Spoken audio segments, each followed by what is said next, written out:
Hi everyone, hope you're all well. So it's been a little while since I made a video. I know they've been a little bit limited recently. I've just been genuinely caught up with other things, so that's the reason. And the computer needed to be fixed as well. That was another point. Um, Hopefully the sound's okay now. I've already checked it, so it should be okay. Um, at the end of January, we had the 80th anniversary of the liberation of Auschwitz. And that was a very sobering reminder of the how far totalitarianism can go.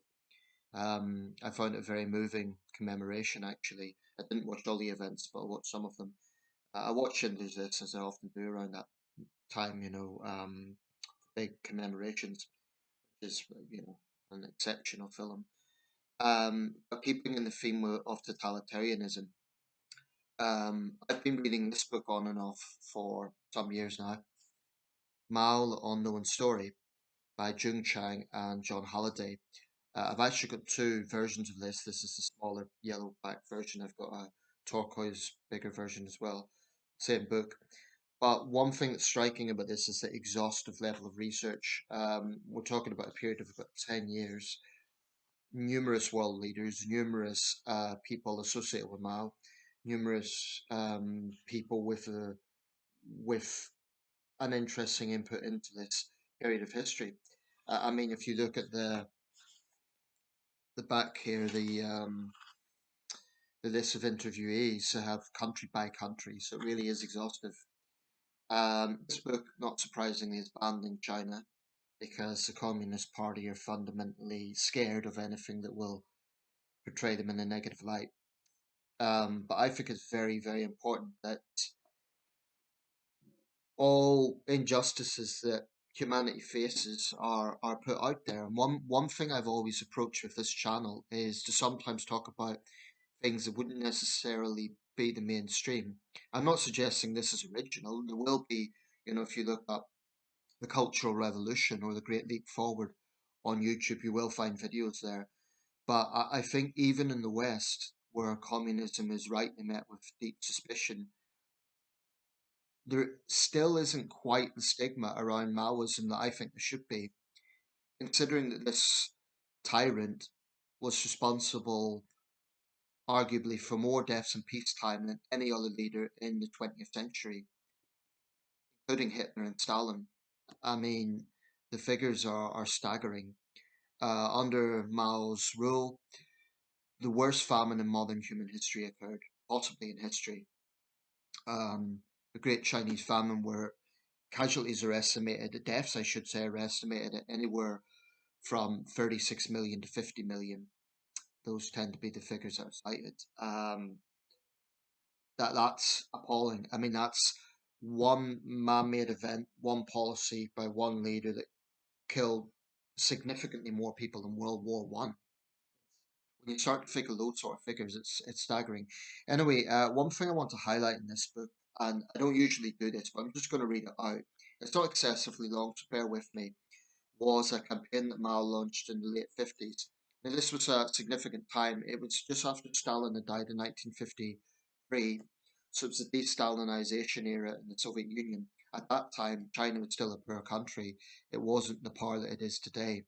And it was always playing second fiddle to the Soviet Union. Today, it's the other way around, where Putin's Russia is second fiddle to Xi Jinping's China. But at that time, it was very much the Soviet Union that was leading, although they had plenty of problems of their own. But China tended to follow the Soviet Union, but with Chinese characteristics, Marxism with Chinese characteristics. Anyway, without further ado, I'm going to read this out. It was something called the 100 Flowers Campaign. And I think it is a damning indictment of just how callous um, Mao Zedong was as a leader, how he treated human lives like mere statistics. Um, I'm not a psychologist, so I don't know if he'd pass a threshold for being a psychopath. Certainly a sociopath, I would imagine. He'd fall somewhat into that definition, given the way he treated numbers. But like I said, I'm not qualified to judge that. Um, but absolutely horrendous. Anyway, this is a 100 Flowers campaign, and I think it's very important that it's put out there. Like I say, there will be other videos on this, but the more the better. one day, I hope that China will be honest about Mao Zedong's record. There are plenty of Chinese who lived through that period who know how tyrannical it was, and we've seen situations. I'll just say this briefly before I get into it. Um, were former Red Guards. In fact, one of the most infamous Red Guards, Song Bin Bin, who infamously killed her own head teacher, passed away last year. But we've had a situation where some former Red Guards have kind of went to the families of the victims to seek some sort of redemption or apology. I mean, they'd offer an apology, but that's all well and good. But it's sort of like the tip of the iceberg, because as long as Mao was venerated in Tiananmen Square, he is the source of the problem. And apologists will say Mao was misled. I've never ever bought that excuse. The Gang of Four were sort of scapegoated in the 70s. Chairman Mao, it was a contradiction because on one hand, he was misinformed by bad people. He had bad advisors. On the other hand, he was supposed to be seen as almost a deity beyond reproach.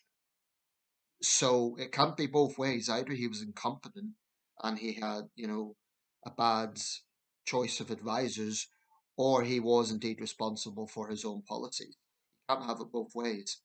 In other words, whatever way Mao is glossed over, it comes out bad, or he should. But the Chinese Communist regime has a vested interest in keeping up the Mao myth. So what they do is they simply say he made some mistakes. But he's still on Chinese money. He's still, his body is still embalmed in a mausoleum in Tiananmen Square. Until there is a fundamental change in the thinking towards Mao, then the Chinese people won't really be able to see the whole truth. I mean, those who live through it will, but younger generations are going to be brought up, and I've seen it firsthand. I've seen it firsthand, brought up being told that anything negative is Western propaganda, so they're not getting to see the truth of their own history. So the Japanese are vilified, Westerners are vilified, but when it comes to the Chinese Communist Party, their substantial crimes against the Chinese people are exonerated. That's the reality. Without further ado, this is the piece. It's a couple of pages, so bear with me. It's important to understand the context. On the 27th of February 1957, Mao delivered a 4-hour speech to the rubber-stamped Supreme Council announcing that he was inviting criticisms of the Communist Party. The party, he said, needed to be accountable and under supervision. He sounded reasonable, criticising Stalin for his excessive purges and giving the impression there were going to be no more of those in China. In this context, he cited an adage, "Let 100 flowers bloom." Mao was very fond of coming up with proverbs and, those sort of poetic things. He's often hailed as a great calligrapher. Few guessed that Mao was setting a trap and that he was inviting people to speak out so that he could then use what they said as an excuse to victimize them. Mao's targets were intellectuals and the educated, the people most likely to speak up. After taking power, Mao's policy had been to give them a generally better standard of living than the average. Those who were well known or useful were given special privileges, but Mao had them put through the grinder several times, not least with thought reform, which he himself described as brainwashing. This is Mao himself described it as brainwashing. Some foreigners say our thought reform is brainwashing. I think that's right. It is exactly brainwashing. In fact, even the fearsome term brainwashing does not conjure up the mental anguish of the process, which bent and twisted people's minds. Now Mao was planning to persecute the educated en masse. Mao confided his scheme only to a very few special cronies like the boss of Shanghai, Ching keeping even most of the Politburo in the dark. In early April, he told these few cronies that as a result of him soliciting criticisms, intellectuals are beginning to change their mood from cautious to more open. One day punishment will come down on their heads. We want to let them speak out. You must stiffen your scalps and let them attack. Let all those ox devils and snake demons curse us for a few months. To these same few cronies, Mao spelled out that he was casting a long line to bait big fish. He later described his ensnaring like this: "How can we catch the snakes if we don't let them out of their lairs? We wanted those sons of turtles, bastards, in brackets, to wriggle out and sing and fart. That way we can catch them." Mao was also known to be quite crude at times, the way he described things. Mao's trap was extremely successful. Once the lid was loosened just a fraction, a deluge of dissent burst out, mostly in wall posters and small scale meetings called seminars, which were the only forums allowed. One of the very first things to be challenged was the communist monopoly of power, which one critic described as the source of all ills. One poster was entitled Totalitarian Power is Peril. The communist exercise of power was compared to Hitler's. One man said in a seminar that in not protecting citizens' rights, today's government is worse than the feudal dynasties of Chiang Kai shek. One professor called the Constitution toilet paper. Another, an economist, went right to the core of Mao's methods and called for banning public denunciations, which are much worse than being in prison.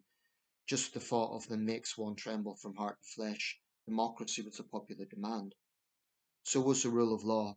One vice minister called for the independence of the judiciary. Another administrator said he wanted to be able just to follow the law, not the orders of the party. Referring to the CCP's smothering methods of controlling everything, one well known playwright asked, "Why is it necessary to have leadership in the arts? Who led Shakespeare, Tolstoy, Beethoven, Moliere?" Foreign policy, too, came in for questioning by some of the elite who had access to partial information. The former nationalist governor of Yunnan province, who crossed over to the communists, protested that it is unfair that China should pay all the costs of Korea in the Korean War and called for reducing the level of aid lavished in foreign countries. I'm just interrupting here. So you see the situation where intellectuals and critics are taking this opportunity. They're speaking out. Very dangerous. I do suspect they were a bit naive in trusting that Mao was simply allowing and exercising liberalism, but that's what happened. They did speak out. The regime's secretiveness also came under attack. All absolute economic statistics are state secrets, protested one critic, even the output of alkali. What is this but an attempt to keep people in a state of stupidity? He demanded information about the industrialization program. Another wrote, "I have indeed heard about peasants dying from having just grassroots eat in areas so rich in produce that there are no one in the land of fish and rice." But the newspapers say nothing about any of this. Many contrasted the harsh life of the peasants with that of the leaders, which they could only glimpse. People's Daily had reported a banquet from the Russian president, Clement Voroshilov, attended by 1,000 people. Why such grandeur, one poster inquired, when local party emperors are using methods like abuse, torture, and detention to gouge food out of the peasants? We must know that dissatisfied peasants could throw Chairman Mao's portrait into the toilet, the staring author warned. Most of this criticism never reached the general public, as Mao only allowed carefully selected snippets to appear in the press. The rest was confined to the two channels, seminars and wall posters, which were impermanent and easy to erase. And Mao made sure that these outlets were restricted to isolated campuses and individual institutions to which the general public were not allowed access. Nor were these institutions permitted to contact each other, and people inside them were banned from going outside to spread their views. When some students tried to distribute handwritten journals, their samizdats, I think that's a Soviet word actually, were instantly confiscated and they were punished as counter-revolutionaries. Dissent was thus kept rigidly fragmented, so popular uprising was impossible. And that's the important caveat to this. Because some people might think, well, if there was this period of opening up, even for a brief time, why didn't the Chinese people just rise up there and then? That's why, because there was cherry picking on on the part of Mao's inner circle and what could actually be released. So that's the first part of it, where that limited dissent was allowed. Now this is the backlash, and this to me just shows the sheer callousness and ruthlessness of Chairman Mao. On the 6th of June 1957, Mao read a mimeographed pamphlet which speculated that the leadership was split, with himself cast as the champion of dissent, raged against conservatives. If the information void he had created, someone mistakenly come to think that he was a liberal, and appeals have been heard like "let us unite around Mao Zedong Khrushchev." I mean, this is why I mentioned naivety. I, I'm not sure why those intellectuals trusted Mao the way they did, but clearly they weren't seeing everything that was going on behind the scenes. Some even expressed concern for Mao. It seemed our dear comrade Mao Zedong is in a very difficult position. The suggestion that Mao was liberal was dangerous for him, because it could well embolden dissent.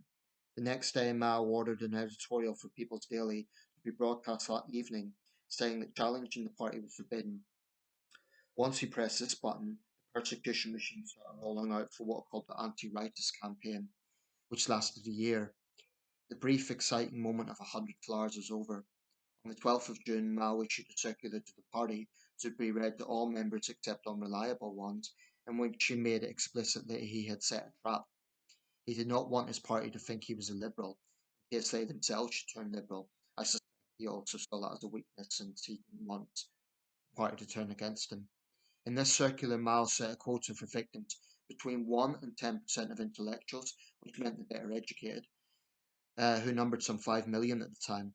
As a result, at least 550,000 plus people were labelled as rightists. While many had spoken out, some had not said anything against the regime and were put in jail just to fill Mao's quota. So even those who hadn't spoken out were targeted. Mao writers, artists, and historians were superfluous. Scientists and technicians, however, were largely exempted from persecution, especially those who had major achievements.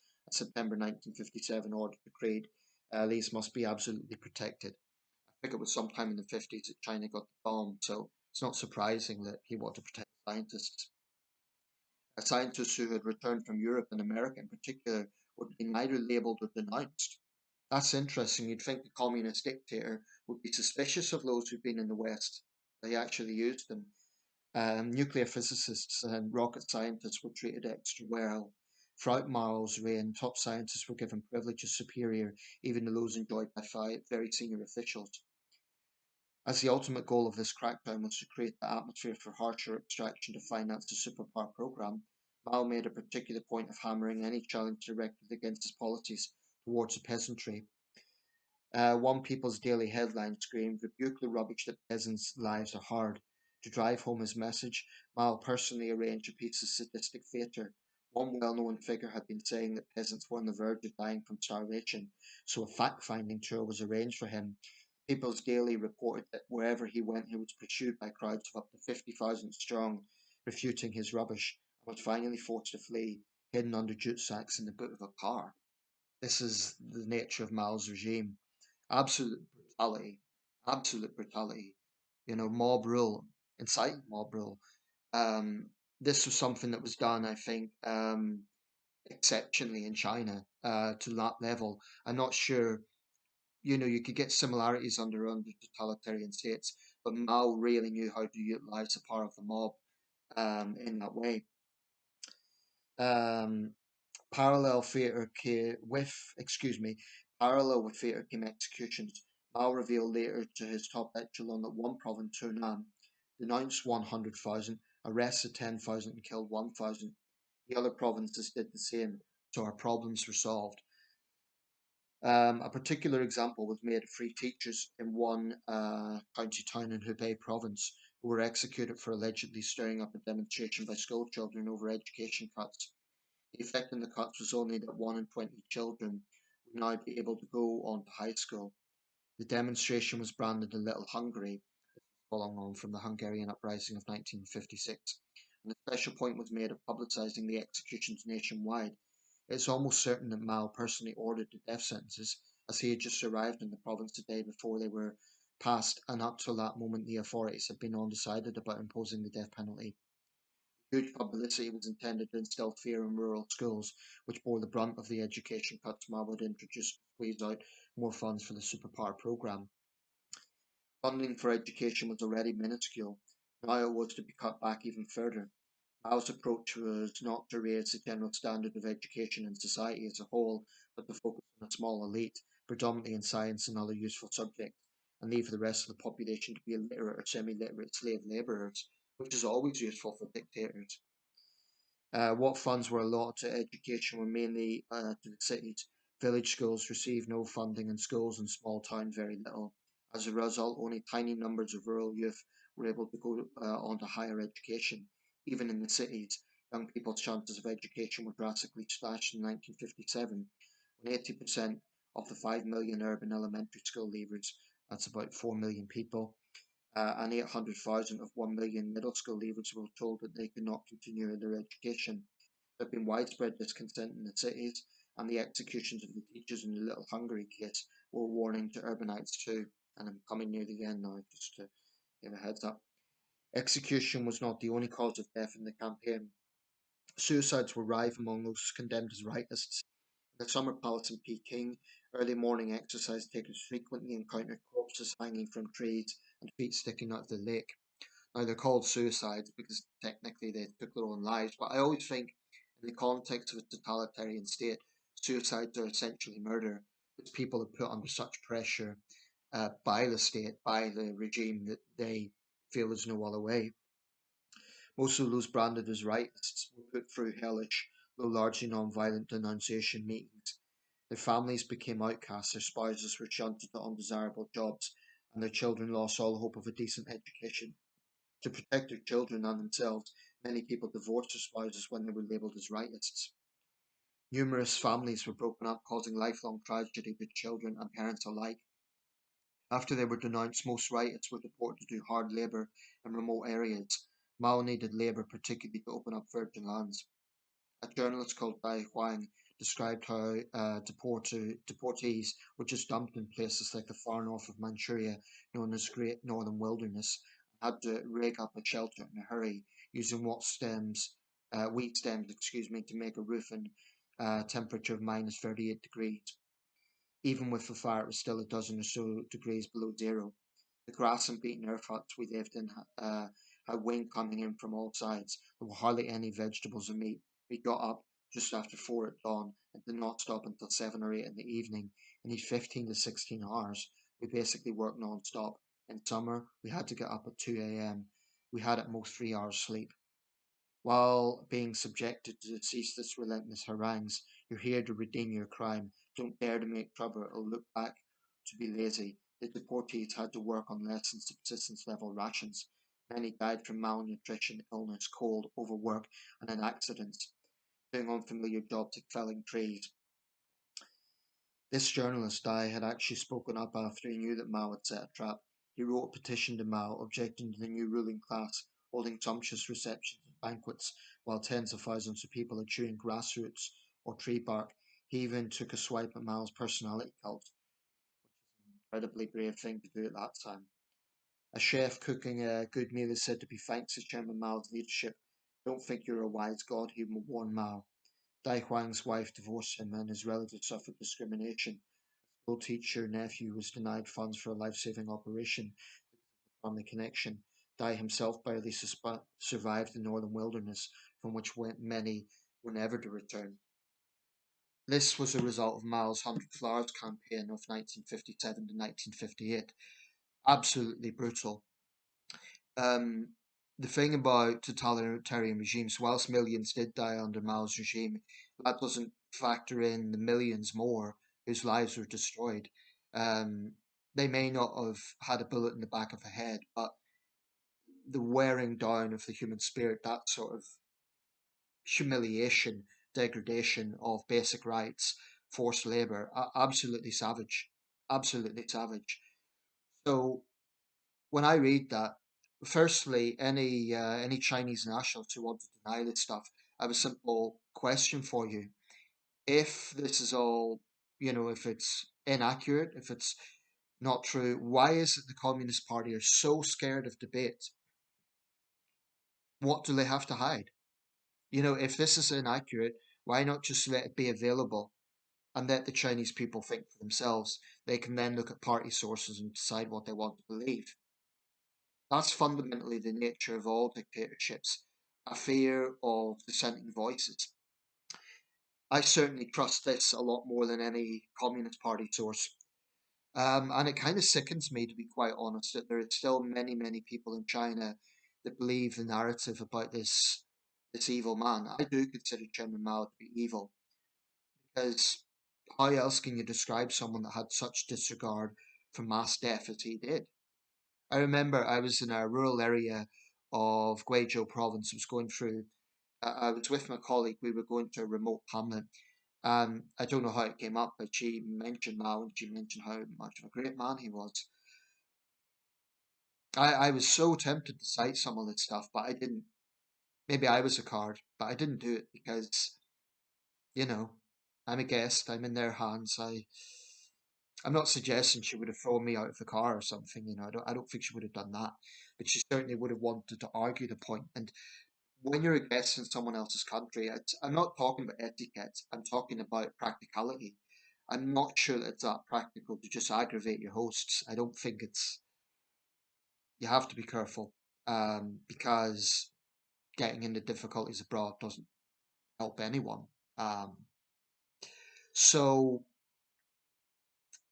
I just hope one day, Mao is not venerated. I hope one day the Chinese people accept that he was a brutal tyrant responsible for enormous suffering to their compatriots. Um, but that isn't happening anytime soon because Xi Jinping is another Mao.